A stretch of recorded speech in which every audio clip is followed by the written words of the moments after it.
Today we're going to be talking about Pluribus, the new show by Breaking Bad creator Vince Gilligan. We are 3 episodes in, and I just really wanted to talk more about the pilot. I'm actually halfway through episode 3, so I haven't finished the episodes that are out, but this pilot really took me by surprise and really grasped me. I guess not by surprise because it's Vince Gilligan. You know, you've seen Breaking Bad, you've seen Better Call Saul. We should know by now that this man cooks. If you don't know what this show is about, good. I almost don't want to tell you. I went into this show knowing nothing. All I knew was the one little quote he gave us, which was it's about the happiest, the world's most miserable person trying to cure happiness or something like that. And I could not even fathom what the show was about. But I will talk about it when we get to the spoiler section. This show stars Ray Seahorn. If you don't know who she is, she played Kim Wexler on Better Call Saul. She was one of the standouts of that show. I think that was honestly almost her show more than Saul Goodman's at times.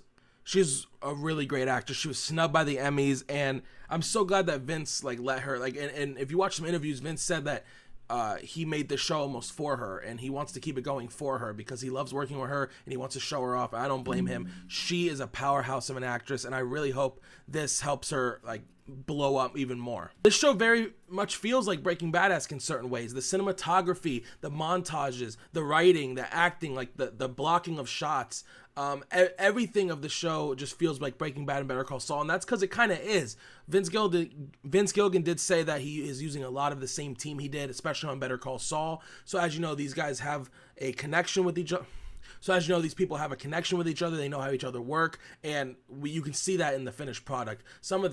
It's still some of the best cinematography on the TV show, and I'm just really hooked by this story, guys. Now, I know I didn't really want to talk about spoilers, but I do want to talk about this, so if you do mind, then don't watch. But this show's basically about, it starts off with again, we're only going to be talking about the first 2 episodes, but it starts off with astronomers finding something, and it kind of gave me Project Hail Mary vibes a little bit because they see a line in space, and we still don't know exactly what it is, and we still don't know exactly what that astronomer ended up finding out, because as we see, all these astronomers are basically coming together, and they're talking about, what is this? Is this, binary? Is this Morse code? And he says he got it, and we see the timer going down. Now, throughout these episodes, there's a timer that's going down and then up, so it's going down till, I think, the day that this hive mind thing took over, and then when it's going up, it's, you're going away from the day. You're just going in the future, but sometimes you'll go away in the past, 2,000 days, 6 years before. So it's a really cool thing. I really hope he keeps this throughout the whole series.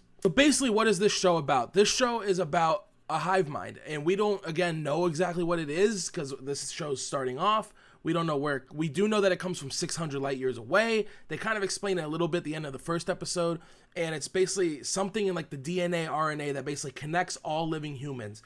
And it's just it's not a unique concept, but it kind of is. What I'm trying to get at is this show is really refreshing. It's one of the best.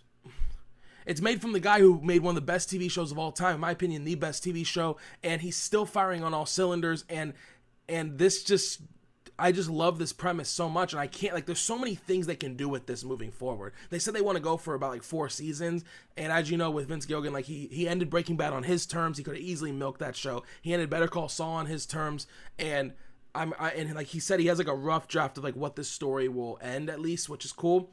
And I'm just so excited to see what happens. And it's such an interesting concept because it's a hive mind, but everyone's memories are still in there. So it's if she wants to talk to the lead chemist in the world, boom, it'll pop up through this person, whoever she's talking to. And it's such a hard thing to explain and kind of grasp because, again, we don't know a lot of the answers. Are those people dead? Because their bodies obviously are still on Earth, but now their minds are all connected. So it's are they basically dead? Are they viewed as one? Eventually, could Carol break everyone free and they come back to themselves? We also see people dying, and in the second episode we find out that when the main takeover happened, 886 million people died in the takeover. So some people aren't acceptable to this hive mind because, as we see, sadly, Carol's wife Helen ends up dying. She almost gets taken over from the virus and she ends up dying, and then we find out in episode 2 that the hive mind was able to access her memories and stuff right before she passed. So it's really interesting how this works. And I wonder if they're going to explore why some people couldn't, why 800 million people couldn't really get into the hive mind. And we find out that Carol isn't affected by it. She's one of 12 people that they know of. At first it was 11, and then the hive mind says that I'm going to say they for everything because it is like a hive mind, but they say that then they found a 12th person in the second episode, and 5 of them speak English, so she meets with them, and we kind of see like a really realistic take on this. We see Carol, who is like, obviously we have to save the world. Then we see this woman who, she does act like a bitch a lot, but I can understand where she's coming from. Like, her kid is part of the hive mind, but, you know, she's kind of almost in denial. She's like, no, that's my kid. And Carol's like, hey, what tool would you use for like a pelvic injury? Or because like obviously there's doctors in here because it's all humans ever. And then so the kid answers and she's like, no.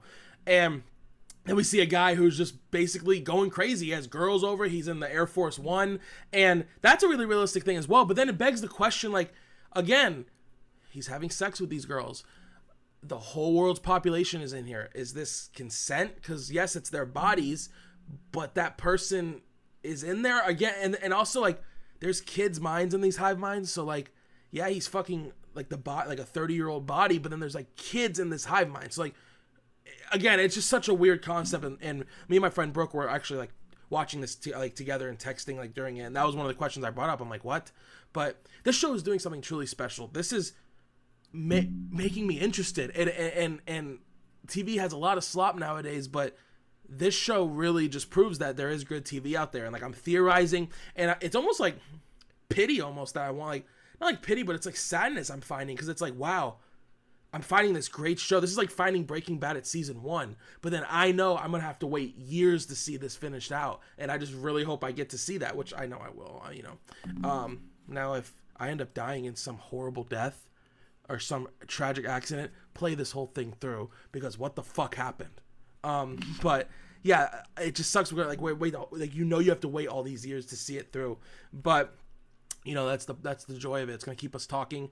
And this first episode, wow, this reminded me of like Last of Us a little bit. Remember the Last of Us pilot, how good that was? And anytime there's like an apocalypse, and what's weird is calling this an apocalypse, because like, it is, but it isn't. Like yeah, it's a hive mind, and again, we don't know the extent. Like I said, like, are these people dead, or can they return to normal after this? We don't know, but like, seeing the outbreak is always the best. Like Walking Dead, the first episode, seeing the outbreak, right? Last of Us, seeing the outbreak.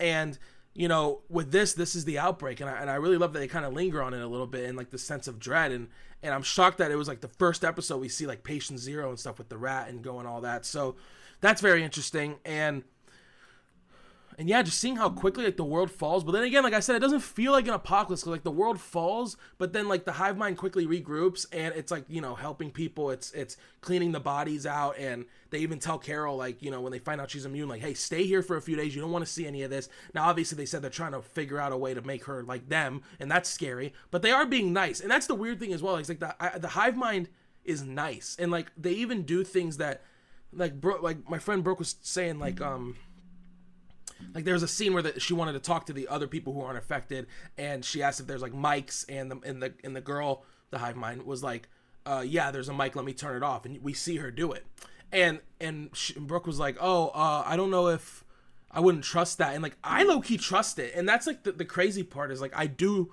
think I don't think the hive mind's like fully evil, and I guess like that's up to you to interpret, and obviously the analogy they're going for, I think it's been talked about, is like AI kind of. Like, I mean, obviously there's other things you can like attribute to it, but I really view it as AI, right? AI is this thing that is just up and coming, and obviously it looks great, right? And it is great in certain aspects. You know, if I need help with a recipe, or if I need help with something quick, I can ask ChatGPT or something and get an answer. But there are a lot of downsides to AI, and it makes you almost like a hive mind, because then you're not really critical thinking like humans are supposed to. You're just kind of lazily using AI and using a computer. And I love how they show this with the guy I mentioned earlier who wants Air Force One. He has the ladies. He's going to Vegas. And he talks about how it doesn't look that bad. And that's true. Like I said, like when AI is first like out, it doesn't look that bad. And it isn't, in a sense, like I said. But then as the show's going on, and through Carol, we're seeing the cracks of this isn't all great. You know? So I really like that analogy a lot. And yeah, I'm just really excited to see where this show goes. I mean, Ray Seahorn's acting her ass off. Anyone in this show's acting their ass off, because it's weird. I guess it's weird to get a part in this show if you're not one of the immune ones. Again, I don't know if she's immune. That'd be a lazy way to do it. I do think there's a reason why she's not affected by this and these other people, and I think that's obviously going to be a big reveal. I really hope it's not immune because that's kind of like the boring sci-fi answer. But, I think it's really interesting being cast, I think, as someone who is part of the hive mind, because obviously you're playing like your own character, like the girl who's like Carol's like assistant, who like she talks to for the hive mind. It's like, yeah, you're that girl, but everyone's basically playing the same character. So like if that girl's son is part of the hive mind, like he's playing the same character as the other girl, and it's really cool to see like different takes on the hive mind. But guys, this show is seriously great. I don't even want to like talk about everything in it, because like just go watch it. The bar scene in episode 1 is fantastic. I there's like just seeing everyone affected, the girl breathing in the mic, you'll know it when you see it. Guys, Breaking Bad's back? Question mark? Is this in the same universe? Obviously not. But it's great to see one of the best TV makers of our time still on his A game, and like he said, he wanted to prove himself with the show, that he's not just stuck to the Breaking Bad universe, because he could have so easily made Better Fuel Huel or like a Chuck spinoff or a Walt spinoff, or something like that, but he didn't, and he did this, and I'm so glad he did, because this is great, and I really can't wait to see where it goes. Guys, go watch Pluribus. It's on Apple TV. This show made me buy Apple TV, and yes, I know Severance is on there. I do need to watch Severance, but if this show made me watch or buy Apple TV, then it's doing something good. All right. Thank you guys so much for watching. It's been Joey. Until next time, see you later.